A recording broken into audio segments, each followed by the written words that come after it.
babalik na natin doon sa kanya, pero kausap ko siya kaganina, tumawag siya. Babalik niya rin daw after 2 days dahil may makikakabit pa raw tayo sa kanya. So itong Rebel 500 na to, tandaan nyo to. Nakikita pa natin to maraming beses at pabalik-balik dito sa shop. So alright mga C1 Nation, nandito tayo ngayon sa 01 Moto Cubao kasi yung ginagawa kong Rebel for the past few days, yung mini-maintenance natin, tuwan-tuwa si Sir. Taga QC lang siya. Sakto, nag-open na kami ng branch dito. Ngayon, first vlog, gusto niya matry dito. Tara, samahan niyo. Papakita ko rin sa inyo paano nagbago yung workshop ngayon dito.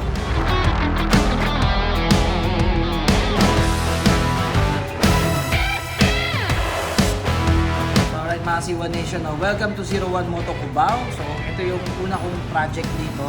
Requested talaga ako pero magpapatulong tayo na mag-install kasi marami-rami yung request ni Sir. Gusto niya pagbalik sa kanya, medyo hindi niya raw makikilala yung motor. So namili siya sa catalog namin at yun yung mga na-TV niya.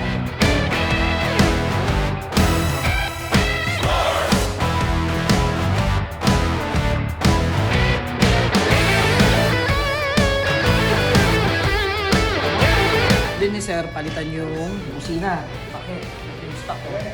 Para hindi gusto yung stock, ha? Ayaw niya ng stock na busina kasi tignan nyo naman, sinong matutuwa sa tunog ng stock na busina?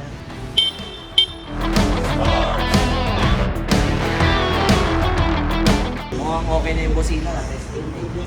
Ganyan yung stock. Tignan nyo yung busina niya ngayon.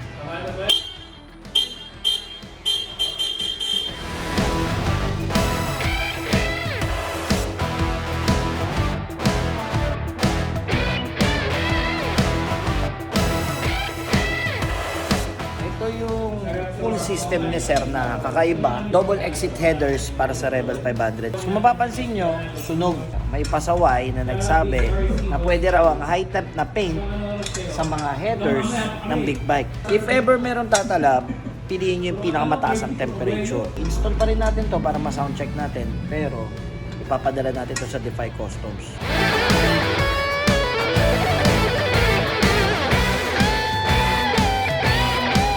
Ayun nga nung disungkit. Yung modern style kasi ng mga motor ngayon, lahat disungkit.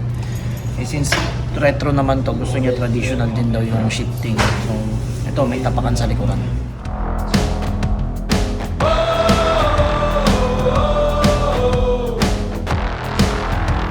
Sado na. Dalawang B-lane Rebel, left and right, full system. Excited na ako yun. Nakakabit na siya.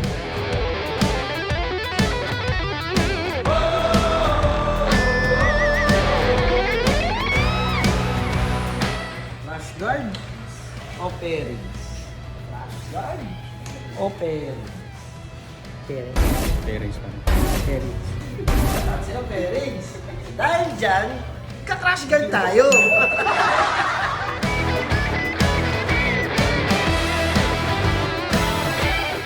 Ganda nitong accessories na to. Anong tawag dyan? Ano? Tank grip. Grip?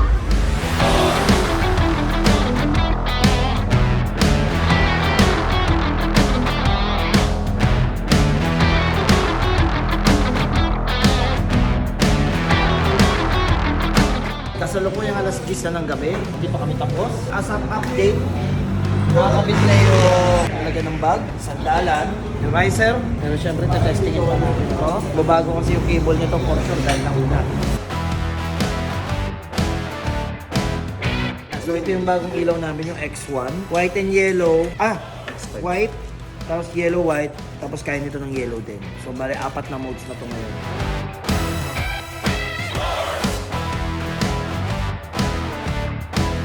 So nakausap ko na si Sir, yun nga, sumablay yung in-order namin tangke. Pero for the meantime, ito, takbag. So ito, special flange. Yung nakasanayan, yung pinapakita ko na dito yung flange, di ba? Hindi kasi pwede dahil tatama rito. So ito, special flange.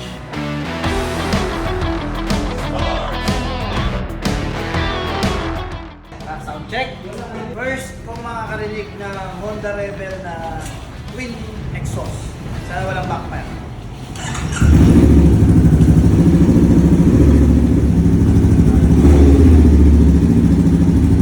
Walang singaw, narinig mo naman. Wala na yung catalytic, walang resonator, talagang unrestricted, straight pipe, twin exhaust.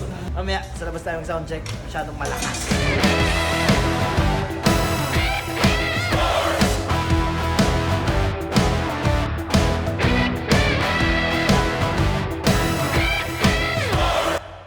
okay, I like it, want it, need it. I gotta have it, call me greedy. Just like magic, they don't believe it, no excuses. Ain't making no truces, ain't taking no losses, neither. All facts, no falses, keep 'em. 2 chains, 1 cross, no demons. Hey, yeah, I got ways, what you say, I got pain, yeah. On my own, doing my thing, yeah. Oh my God, what you doing, why you lame, yeah. Bring the pain. Yan yung ilaw ng X5 namin, yung bago. Ganyan siya kalakas.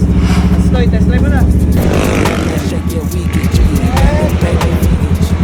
lang yan ang labasan. Parang gusto ko na rin ng Honda Rebel. Sakto kumakati yung kamay ko. Pagka na kasi kumakati, ibig sabihin throttle yan. Sign niya na panibagong motor. Ain't making no truces, ain't taking no losses, neither. All facts, no falses, keep 'em. 2 chains, 1 cross, no demons. Alright mga Siwa Nation, no? Day 2, hindi kami natapos kagabi, napuyat. Nag-test ride, pero may kulang, hindi naikabit yung ibang pyesa. Ngayon, hindi tayo ngayon sa Paranaque kay Master.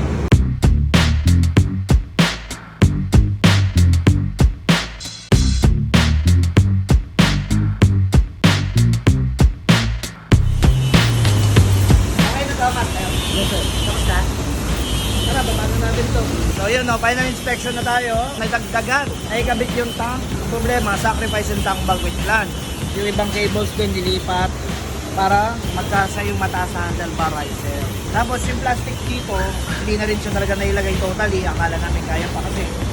It's either crash guard lang or engine cover. Mamimili ka lang talaga. And also sa shifter, kahit ganun gawin namin baliktad, talagang magre-reverse yung shifting niya. Pero okay lang din naman. Ang ganda nga ng shifting niya, relax. Also yung exhaust. So ito yung twin exhaust natin dito sa Rebel 500. Samahan niyo ako sa sound check natin.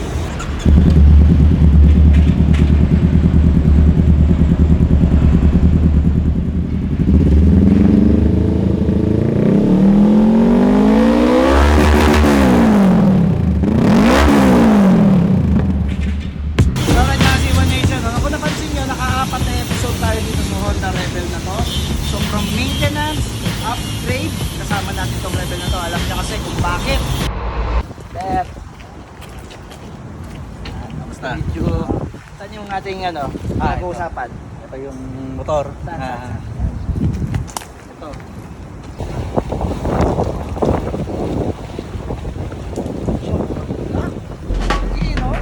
So ngayon, alam niya na kung bakit tinututungan ko tong Rebel na to. Kasi ito yung gagamitin natin sa V2 Endurance Challenge na parating ngayon, 2 weeks from now. Try naman natin mabait na engine, cruiser mode. Ito, Rebel 500.